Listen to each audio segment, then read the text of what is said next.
Mbega umusaraba ni iki? Kwikorera umusaraba koko ni iki?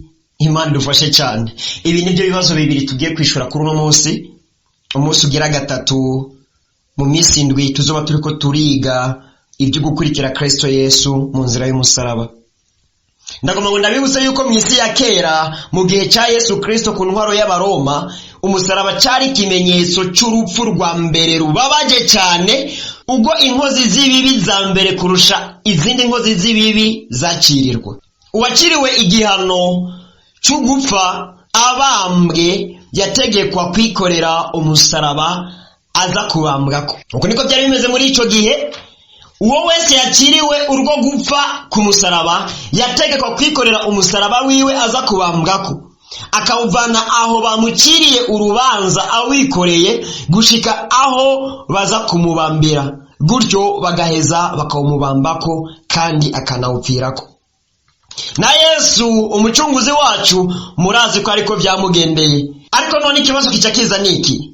Ko Yesu Kristo umucunguzi wacu nawe ariko byamugendeye. Yagombye kutubwira iki igihe yatubwira ngo abamukurikira bose nibikorere imisaraba yabo, umwe wese n'umusaraba wiwe hama mukurikire. Muri ico gihe abo baciriwe imanza zo gupfira ku misaraba barategekwa, ryari itegeko, agategekwa kwikorera umusaraba. Ariko umusaraba wacu tweho dusabwa kuwikorera tubishatse ubwacu kandi bivuye mu mutima. Iri niryo tandukaniro rya mbere.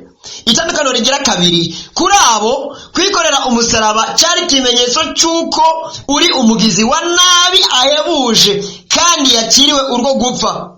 Ariko ubu uwikoreye umusaraba mukuri ni ikimenyetso cy'ubugororotsi n'agakiza. Ndakomeza, irindi tandukaniro rihari ni irihe? Kera umusaraba rwari urupfu, ariko ubu umusaraba twebwe twirata ni ubugingo budashira. Ikindi gitandukanya umusaraba Yesu Kristo yavuze nawo umusaraba natangura mvuga abantu babambwa ko mu gihe cy'Abaroma, nuko Yesu atarashika igorogota hari ahantu havumwe aho gupfira, ariko ubu hahinduriwe amateka, ni ahantu hahezagiwe kandi ahantu ho gukirizwa.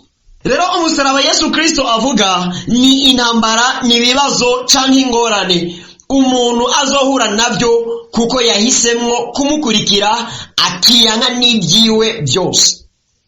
Kwikorera uwo musaraba rero nako ni ukwihanganira ibyo byose. Imana idufashe cyane. Ndabaye kaze rero mu kiganiro cyacu ijambo ry'umunsi. Kuri mwe bwa mbere tubana Joe ngitunganya nkongeranya nagishikiriza nitwa Iradi Ndiho kubgayo, ndi mwene so mugakiza. Kaze cyane twishimikize amajambo y'Imana.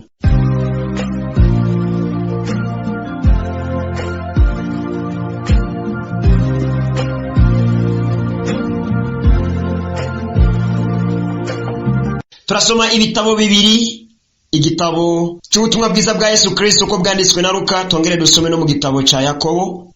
Turahera mu butumwa bwiza bwa Yesu Kristo uko bwanditswe na Luka igice cya 14 imirongo ya 25 kugeza kuri 27. Indazi y'amajambo iravuga ngo gukurikira Yesu. Iyi ni indazi y'amajambo. Kandi ishengero ryinshi ryari rijyanye nawe, arahindukira arababwira ati, umuntu niyaza kuri jewe ntiyanke se na nyina n'umugore wiwe n'abana biwe na bene nyina n'abashiki biwe, mbere n'amagara yiwe, nayo ntashobora kuba umwigishwa wanje. 27. Utikorera umusaraba wiwe ngo ankurikire ntashobora kuba umwigishwa wanje. Ikibazo cy'uno munsi murakizi neza, mbega uwo musaraba ni uwuhe? Uko kwikorera umusaraba nako ni ukuhe? Iki nicyo kibazo cy'uno munsi. Imana idufashe cyane, dusenge. Imana ugira neza databuja rukundo, ngushimira na cyane cyane ku mbabazi zawe n'ubuntu bihebuje urushiza kutugira twebwe abana b'abantu. Kuri uyu munsi ndagomba mwami Imana ngo mwimu wawe yera yigishe neza, ko ari we mwigisha mwiza, atahuze neza ubwoko bwawe icyo umusaraba tubwirwa n'umwami wacu Yesu Kristo, uwo dusabwa kwikorera hama tukamukurikira. Icyo uwo musaraba uvuga, icyo uwo musaraba usigura, n'ukwikorera uwo musaraba icyo bisobanura.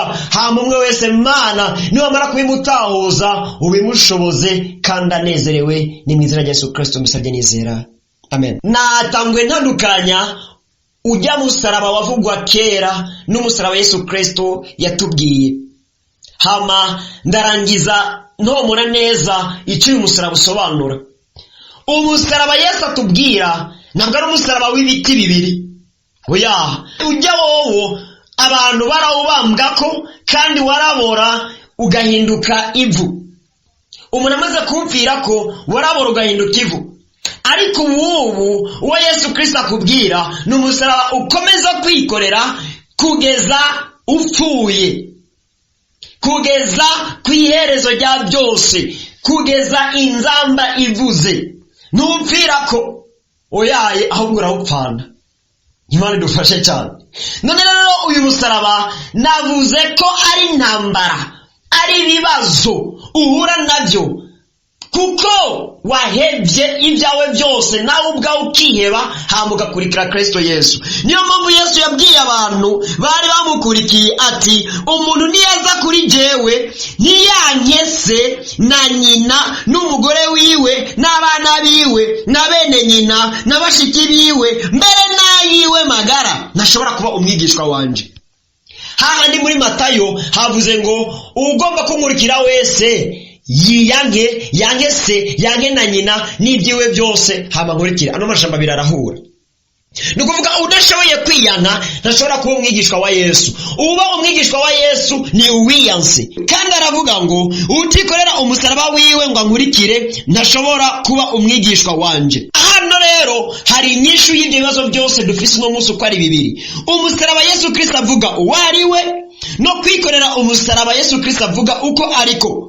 Uyu musaraba Yesu Kristo avuga ni bya bibazo navuga bizanana kuri no ngingo uba wafashe mu kumukurikira. Avuga ngo heba so na nyoko, heba abana bawe, heba ibyawe byose hama umukurikire. Kuko udashoboye kubiheba ubunaniwe kwikorera umusaraba, ushoboye kubiheba ubushoboye kwikorera umusaraba. Niyo sobanuro. None rero woshobora gute kwikorera uwo musaraba? Rino jambo ni jambo rigoye cyane gose kandi benshi barabyitiranya. Yesu avuze ngo wange so na nyoko, navuze ngo ucugende ubwire so na nyoko wawe ngo gwera no masaha papa na mama duhindutse abansi ngiye gukurikira Yesu. Sibyo yagombye kuvuga. Yagombye kubwira abantu yuko badakwiye guha ababyeyi babo ikibanza cy'Imana, kandi ibintu byabo badakwiye kubiha ikibanza cy'iby'Imana. Imana ibe iya mbere mu bugingo bwawe, n'iby'Imana bibe ibya mbere mu bugingo bwawe, hama ibyawe bikurikire, ariko iby'Imana byagiye imbere, abawe bakurikire, mugabo Imana yagiye imbere. Ariko benshi siko bameze. Iyo ibyiwe bitubiranye n'iby'Imana yica iby'Imana akaja mu byiwe. Iyo se wiwe muhamagaye n'Imana ikamuhamagara, ndavuga ngo guhamagarwa n'Imana, gukenerwa mu bikorwa by'Imana mutabyita gupfa, gukenerwa mu bikorwa by'Imana.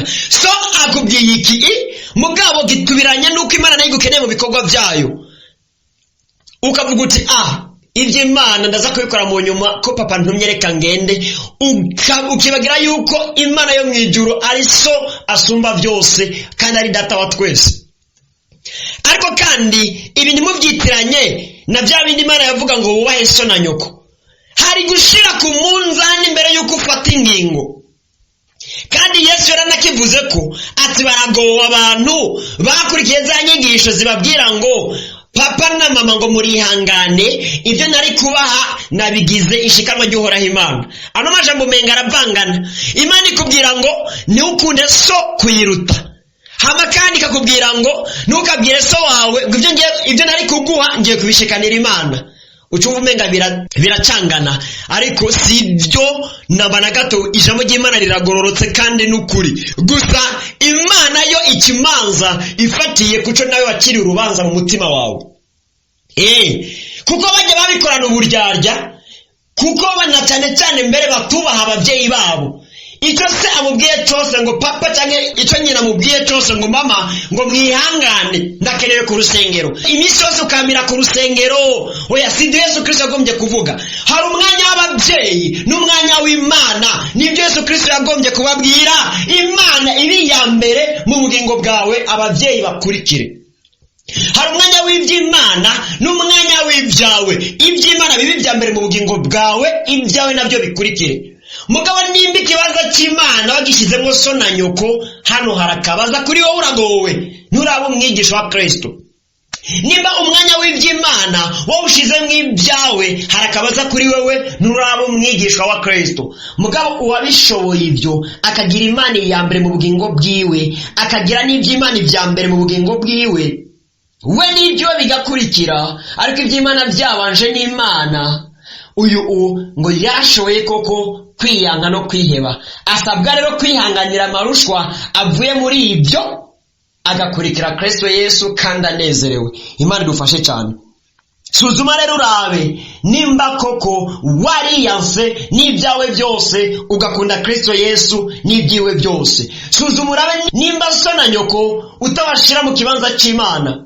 Nimba udakunda abo muvukana gusumba Yesu, nimba udakunda umuhungu wawe n'umukobwa wawe gusumba Kristo, raba neza koko nimba ibyawe utabirutisha iby'Imana, kugira ngo umenye neza koko ko uri gukurikira Kristo Yesu mukuri mu nzira y'umusaraba. Ndavuga ngo umusaraba ni ibyo byose bibazo bigushikira, izo ntambara zigushikira, ayo magorwa n'amarushwa bigushikira, kuko wiyanse n'ibyawe byose ugakunda Kristo Yesu n'ibyiwe byose. Kugihanganira niko kwikorera umusaraba, ariko ibyo bibazo niwo musaraba. Mugitahure neza, Imana idufashe cyane.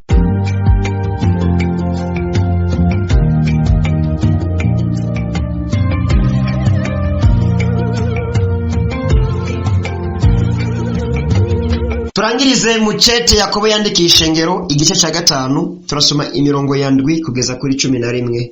Twumvise ijambo ry'Imana ritubarira. Indaza amajambo avuga ngo impanuro yo kwihangana. Nuko bene data mwihangane mushitse aho umwami Yesu azozira. Umurimyi arorera imirima myiza, ayirindira yihanganye gushitsa aho izoronkera imvura y'agatasi n'iy'urushana. Nuko namwe mwihangane mureme mu mitima, kuko kuza k'umwami kuri hafi. Nimwidodomberanire bene data, kugira ngo ntimucirwe kwiteka. Umucamanza ahagaze ku rugi. Abavugishijwe mu izina ry'umwami Imana bababera icyitegererezo bene data cyo kubabazwa no kwihangana. Abihanganye tubita abahirwe.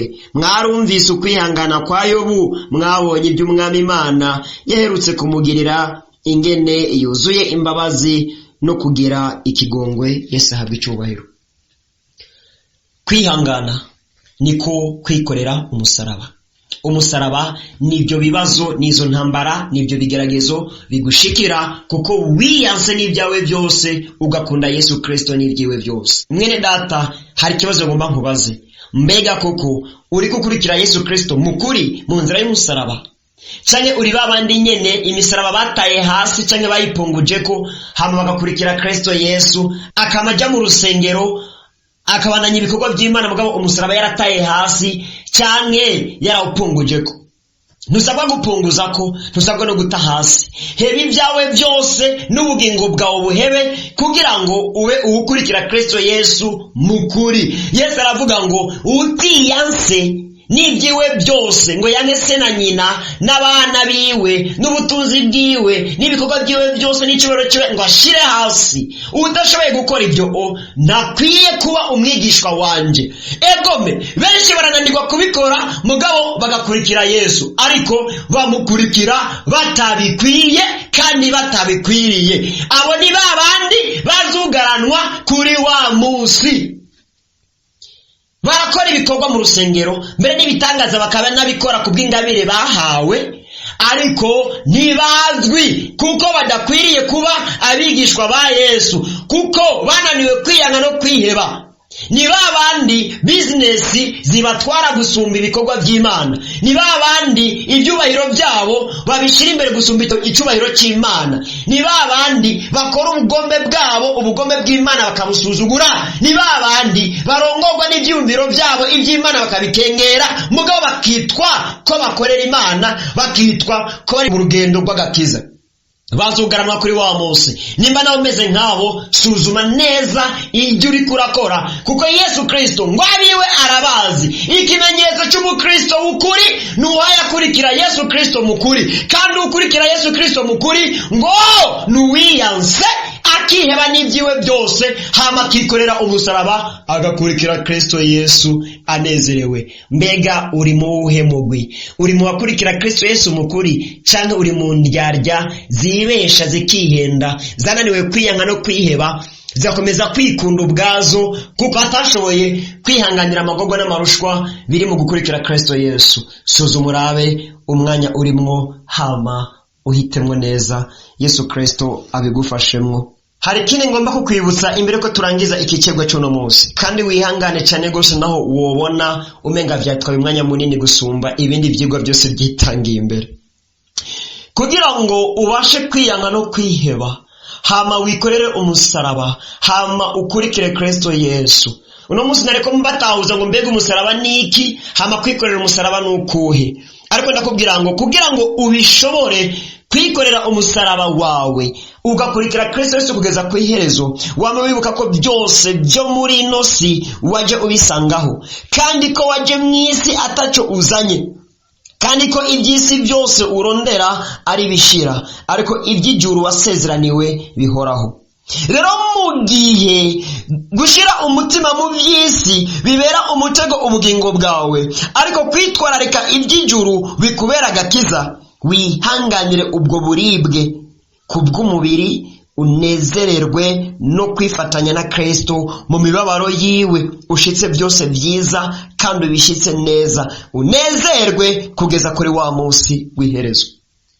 Yakobo ariko arahanura ishengero muri kino gice cya 5 ku mirongo ya 7 kugeza kuri 11, ababwira ngo bihangane bashitse aho umwami Yesu azozira, ngo twihangane kugeza ku munsi Yesu Kristo azozirako. Atanga akarorero k'umurimyi, ararima imbuto nziza, akarindira imvura y'agatasi n'iy'urushana, kandi atanga akarorero ku vya Yobu, yahuye n'amageragezwa akomeye, abana barapfa bose, indimo ubutunzi bwe bwose buragenda, n'umugore wiwe Satana amwuririramwo ahanura Yobu ngo atuke Imana. Mugabo kuko Yobu atakunda abana biwe gusumba Imana, abana bose barapfuye, vuga ati hapfuye abana nsigaranye Imana. Imana idufashe cyane, kuko Yobu atakunda umugore wiwe gusumba Imana. Umugore yahanuye Yobu ngo tuke Imana, aravuga ati mbega wa mugore we, ati ariko nta kibazo, imbere muri jewe iya mbere ni Imana si umugore. Yemera kumira kuki Imana imubwira, yirengagiza icyo umugore amubwiye. Yobu yarafise itunga n'umusesekara, mugabo ntiyashira umutima ku itunga ryiwe, ashira umutima ku Mana yamuhaye itunga. Aravuga ngo najya mw'isi atacyo mfise, navuye mu nda ya mama ndamenya, nzosubira mu nda y'isi ndamenya. Izina ry'Imana rihabwa icubahiro, iyo Mana yanje ihabwa icubahiro. Iby'isi byose nibishira, ariko abantu bariko birukira iby'isi bishira bakava ku Mana ihoraho, bariko birukira iby'isi bishira bagata iby'ubugingo bihoraho.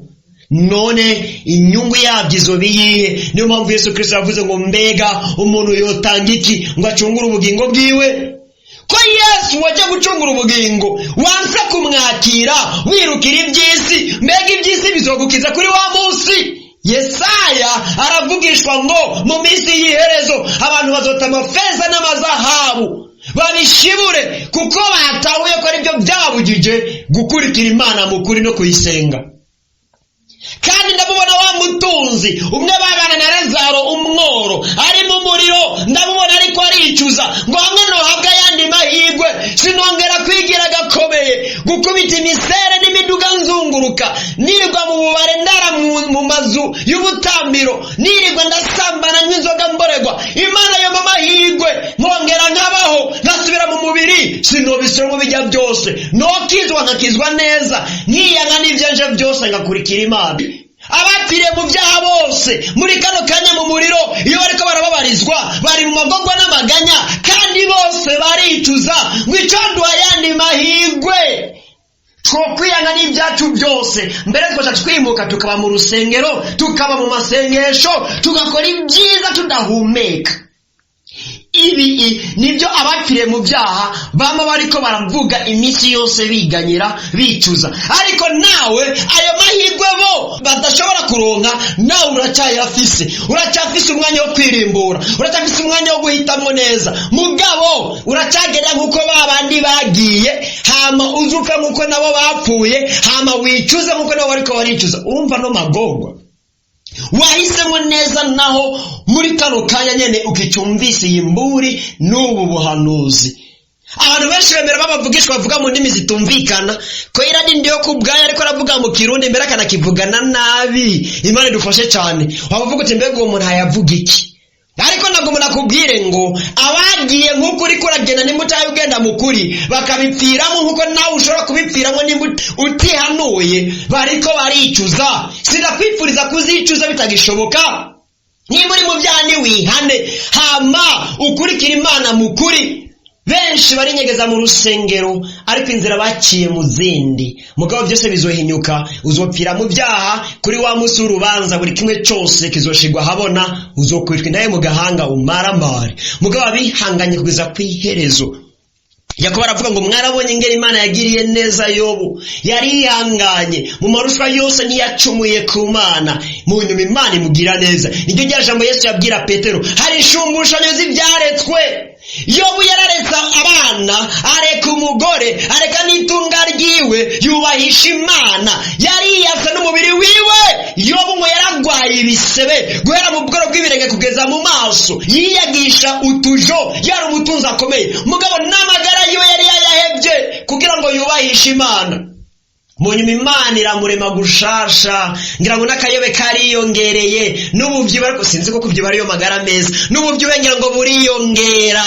Imana imuha abandi bana ngo beza gusumba abambere, ubutunzi bugwiza ngere kenshi, iramushumbusha. Kandi hejuru y'ivyo Yobu Imana imuhora mu gitigiri cy'abagororotsi, ari muri paradizo, azoba mu ijuru ibihe bidashira mu munezero. Nawe niba mara kwihanganira amagorwa n'uburibwe, kuko wemeye gukurikira Kristo Yesu mukuri, ukihangana ntukora icyaha naho bibabaza mu mubiri, ariko ukihangana ugakora ibyo Imana igomba, ntucumure. Muri ino si utarapfa hari inshumbushanyo z'uko kwihangana, kandi niwakomeza uko kwihangana kugeza kw'iherezo, ubugingo budashira burakurindiriye. Yesu Kristo akunkomereze cyane. Nuko ikigo cyo no munsi kirangiriye hano, kandi Kristo Yesu aguhezagire wewe wakurikiranye iyi nyigisho, kandi nke mu Imana kubwirire neza, utahure icyo ubugome bw'Imana bukubwira unagikore. Ku munsi w'ejo tuzokwibukanya kuri iki mu nzira y'umusaraba harabaho ibigeragezo n'ibipimo bikanakurakuranwa. Kuri buri mukristo abyifashemwo nabi akaneshwa, ibihano nabyo bikajamwo. None rero biva kuki, bigenda gute? Ibi tuzobyigako ku munsi w'ejo. Yesu Kristo abampira umugisha cyane. Nuko nshuti za Kristo, iri niryo jambo ry'Imana nari mfise nsangira namwe kuri uno munsi. Mwebwe mwese mwadukurikiranye, uhoraho Imana abahezagire cyane. Hama woba utari bwakire agakiza ukifuza kwakira agakiza, canke woba wari warakiriye agakiza ariko mu nyuma ugasubira inyuma mu byaha, mugabo inyuma yo kumva ijambo ry'Imana ukifuza kugaruka kuri Kristo Yesu, nyandikira kuri WhatsApp yanje guteranya 255 99 488 Izi nizo nimero zanje za WhatsApp, unyandikire kugira ngo mbigufashemwo. Niba ugomba kwakira agakiza cyangwa ugomba gutunganya ubugingo ngo ugaruke kuri Kristo Yesu, tuzobigufashamwo. Eka nawe we ari rya mbere wumva buno butumwa bwiza, ukifuza ko buzokoma bugushikira ukabusangira nacyo, unyandikire kuri izo nimero. Ibisigaye ndushiza kubamagarira bene data kwihana no kureka ibyaha, muhindukire kandi mugororoke kuko iminsi ari mibi cyane. Ibisigaye murushirize kandi kudusengera. Musengere je nk'umukozi w'Imana muri kino gikorwa, munasengere kandi na kino gikorwa ngo ora Imana rushize kukizigama no kugishigikira mu nzira zose zishoboka. Kandi turabashimira namwebwe mutubwira ko ubutumwa bwiza dutanga mu kiganiro ijambo ryo munsi buriko burabafasha bikomeye cyane gose mu by'imwemu, mu busabikanye n'abandi mufise contact zabo no mu yandi magroupe yose ya WhatsApp murimwo. Ora Imana zo bibahezagirira nimwabikora mu bikunzi. tuzokomeza ku munsi ukurikira naho butaha muzigamwe cyane.